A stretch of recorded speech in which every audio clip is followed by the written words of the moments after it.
What's going on, YouTube? It's your boy, Big Trip, at Dummies on Twitter. Before we get into anything, let's go ahead and like and subscribe. Brand new YouTuber on the scene, nigga. You know what the fuck going on. Shout out to all my niggas, man. Shout out to the Hidden Cloud. Shout out to the Oldest Angels group chat. Shout out to the Going Married group chat. Shout out to the Black Pirates group chat. I'm a real nigga, so you know I gotta start by shouting my guys out. But let me get right into the topic of the video.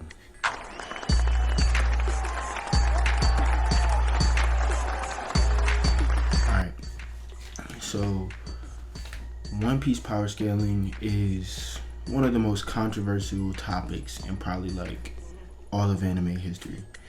The lack of like a power level system or like a Ryetsu in Bleach, or just a simple one-to-one understanding of the power scaling, it just causes a lot of different interpretations, which leads to a lot of toxicity in the community, a lot of infighting, a lot of arguing, and just like a bunch of nonsense, right? So only one of these like thousands, I'll probably say millions of interpretations of the series can be what Oda was trying to intend. So I just want to go through the series and explain how I got to my understanding of the power scale.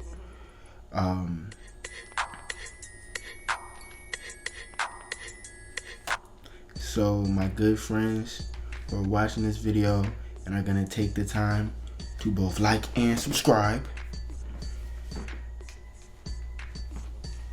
you're lucky enough to get a easy walkthrough of the power scaling in One Piece. So the best way to understand the power scaling in the series is through the lens of the main character himself, Monkey D. Luffy. His adventures before he left for 2 years to train with Rayleigh in the pre-time skip give us like a really good insight on the entire One Piece world, because we see the lower end and the higher end, where in the post-time skip it's mostly focused on the higher end of the scaling, which I think makes people biased because they're comparing people to the strongest people in the verse without much context. So off top, I'm gonna take it all the way back to the infamous axe hand Captain Morgan, right? So Morgan was important because he gives us our first clear strength portrayal. When we meet Morgan, we learn that he's a captain, right? And he became a captain after being promoted to lieutenant commander from being a low-level marine. He got promoted to lieutenant commander because he captured Kuro. And obviously, we learn later on Syrup Village that Kuro was never captured. He used the hypnosis powers of his subordinate Django to convince Captain Morgan and a body double that he actually did capture and execute Captain Kuro of the Black Cat Pirates. It's a real feisty group of pirates. But so what that tells me from the beginning is Captain Kuro is considered a lieutenant commander level threat, right? And to most One Piece fans, that's like, who cares about a lieutenant commander? But it is an actual mark of strength within One Piece. Lieutenant commander is actually a decently high rank. It's a pretty high rank in the actual Marines, right? So, the thing. So Captain Morgan, I mean, it's kind of hard to get a gauge on him, right? Like Zoro one-shots the man. It's not too big of a deal. And it's hard to say because he never actually beat Kuro. So his promotion to captain is just like a strange thing where I'm not really sure how strong I can actually make him. But let's take a look at Kuro, who's a confirmed lieutenant commander level threat. And how does Luffy handle him? Well, he straight mops him. He straight mops Kuro. And, Kuro's 5 ranks, well, not Kuro, but Lieutenant Commander is 5 ranks below Vice Admiral. And so Luffy basically one-shots him. Kuro's running around, zipping around, using his pussyfoot technique, which he thinks is like unstoppable, but Luffy ends all of that with a mean ass clothesline. It's just bad, right? So a Vice Admiral fighter would make quick work of someone like Kuro, right? A Vice Admiral level fighter. And between, like I said, between Lieutenant Commander and Vice Admiral, there's about 5 ranks. So what we can take from this instance is that Luffy is above Lieutenant Commander a good bit. You know what I'm saying? Whether you want to say you think he's captain or any rank between Lieutenant Commander and Vice Admiral at this point, you just know he's above Lieutenant Commander. So the next moment that I think is important for the scaling in the series overall is another Marine character that we run into. And this time, it is a legitimate Lieutenant Commander. And that's Full Body. Full Body, he's an important guy. He's at the Barati, the famous pirate restaurant, or the famous floating restaurant, I'm sorry. And he's trying to impress his little baddie he got with him, you know what I'm saying? He's trying to pop his shit a little bit, you know what I'm saying? Like, I ain't mad at him. He trying to get off, you know what I'm saying? He trying to get in them things. And he does that by trying to get spicy with Sanji. He sees Sanji flirting with his girl, so he try to insult his cooking. And any One Piece fan know the last thing you want to do is insult Sanji's cooking. So they get into it, and we don't see the entire fight, but what we do see is Sanji works this man, holding his face bloody, just made him look like a bum. So once again, this is showing us that Sanji is clearly above Lieutenant Commander level, right?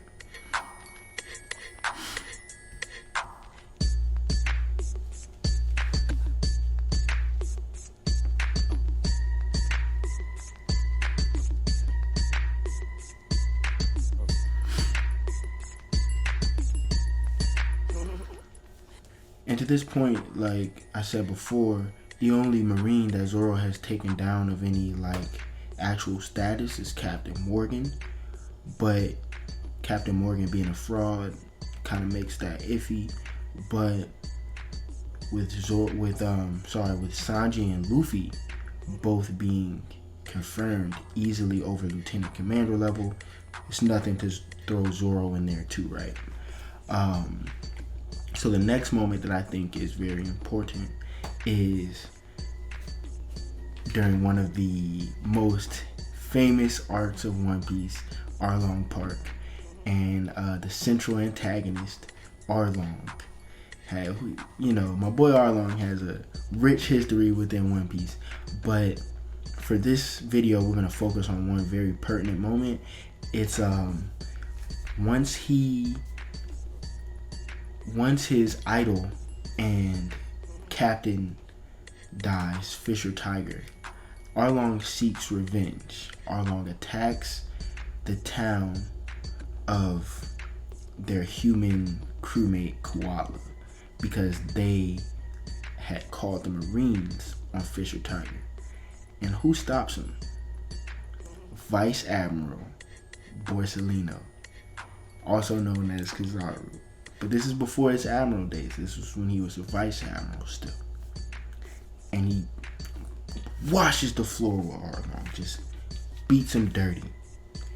And that instance was a year before Arlong invades Orangetown and ends up killing Nami's mom and basically taking the whole, town hostage.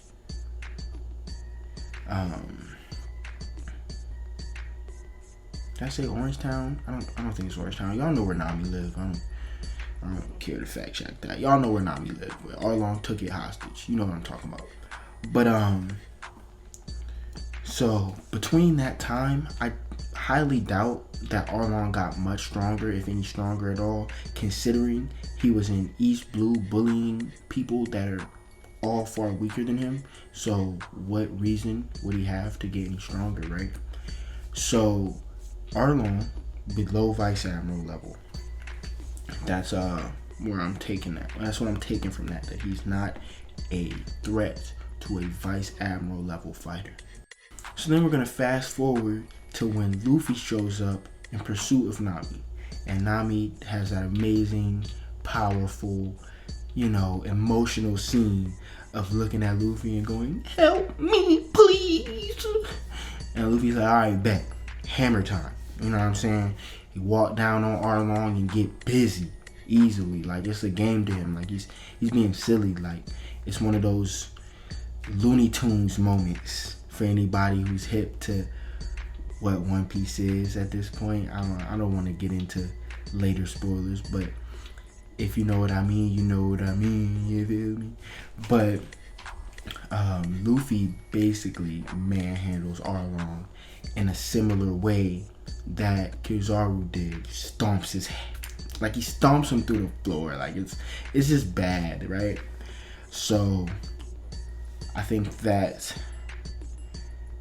basically firmly places Luffy in the range of Vice Admiral fighters, right? The thing I think about Vice Admirals though is there's like 20 of them, 20 something Vice Admirals. So obviously all of them aren't the same strength, right? Therefore, Vice Admiral is a tier, not not like a one power level. It's a tier. There's a lower limit, upper limit. And once you surpass that upper limit, you are promoted to Admiral. So that is the evidence that supports Vice Admiral being a tier. And once he beat Arlong, my honest opinion is that Luffy proved that he is in that tier. Now, where on that tier he is, that's where it gets interesting, right? Okay. So, the next moment in the pre-time skip that I want to highlight is another one of the most famous arcs in One Piece, Inez Lobby, where Nico Robin is, a member of the Straw Hats at this point. And because of her infamous past and being connected to the ancient history of the world that the world government is trying to keep a secret, she is hunted down. And the world government has these secret agents, Cypherpole. And amongst Cypherpole, there's a secret group of straight up assassins, Cypherpole 9. And those are who are sent after the Straw Hat Pirates to apprehend Nico Robin. Now this relates to Vice Admirals because CP9 is given the authority by Kuzan to call a buster call. And a buster call is basically like a Navy battalion coming to fuck you up that's led by 5 vice admirals, right? So just off of how the military works, right? If you are able to call someone under your command, it suggests you are above them in rank, right? So CP9 having the ability to call 5 vice admirals suggests that they're above vice admirals. Then we have one of the vice admirals that led this buster call. What was his name? Vice Admiral Doberman, the nigga named after a dog. Like, who the fuck? But so Vice Admiral Doberman, he says something along the lines of like, if Rob Lucci is here, we have nothing to do. Which also suggests to me that Doberman is acknowledging Rob Lucci is above him in strength, right? He's above all 5 of those vice admirals in strength. He tells this crazy story about Rob Lucci being a kid, getting shot in the back, and still just smoking like 100 people or something. I think it was like 500 people. It was something ridiculous, where obviously Rob Lucci is built different. So with vice admirals, what we learn is that all of them have a grasp on one of the main power systems in the verse, armament haki. And a lot of people used to believe that the CP9 agents actually didn't have a grasp with this concept, but they used these techniques referred to as Rokushiki techniques. Rokushiki techniques are armament haki. They are advanced forms of armament haki taught to cipher pole agents. Just like mantra is a form of haki on Skypiea, it's just observation haki, but the Skypians refer to it as mantra, or Ryu is an advanced form of armament haki, but the Wano people have their own name for it. It is a similar concept.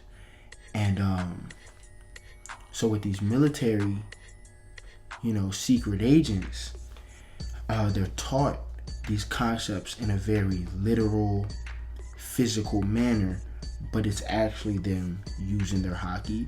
And we actually have Jinbei confirm that for us during his fight with Who's Who in Wano, where he does armament haki on his arm to block Who's attack, and he's like, should I call this Iron Body? Like, yo, you know what I'm saying? Like, he's just fucking with him, but it's the truth. Like, Iron Body is just armament haki. That was the whole point.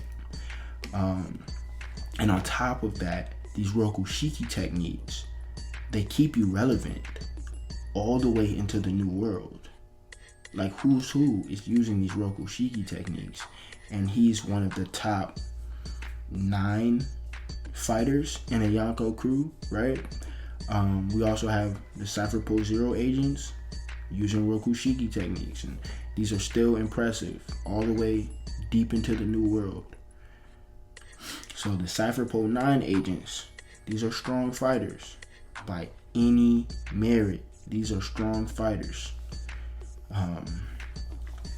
So back to what I was saying earlier about the tier. There's a tier of vice admirals, and what I believe is Cypher Pole 9 agents, let me actually, that's rewinding. I'm rewinding a little bit.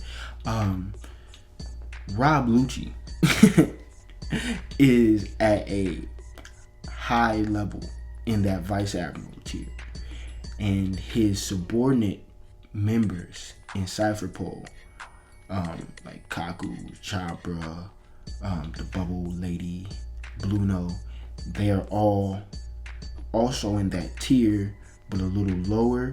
The weakest of them may be slipping into like the captain range, but they're all in that tier, right? And they have an understanding of shave, soryu, whatever you want to call it, but it's a speed technique that gives them a very stark advantage over anyone who can't like quickly increase their speed like that.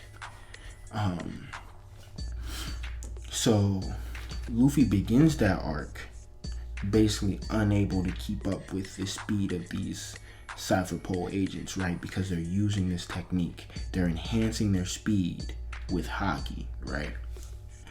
And what Luffy does is he uses these things that he's been thinking on since he got folded by Kuzan. He uses these new techniques. He uses Gear 2 and Gear 3 in order to enhance his body in a similar way that the Cypher Pole agents are doing using haki.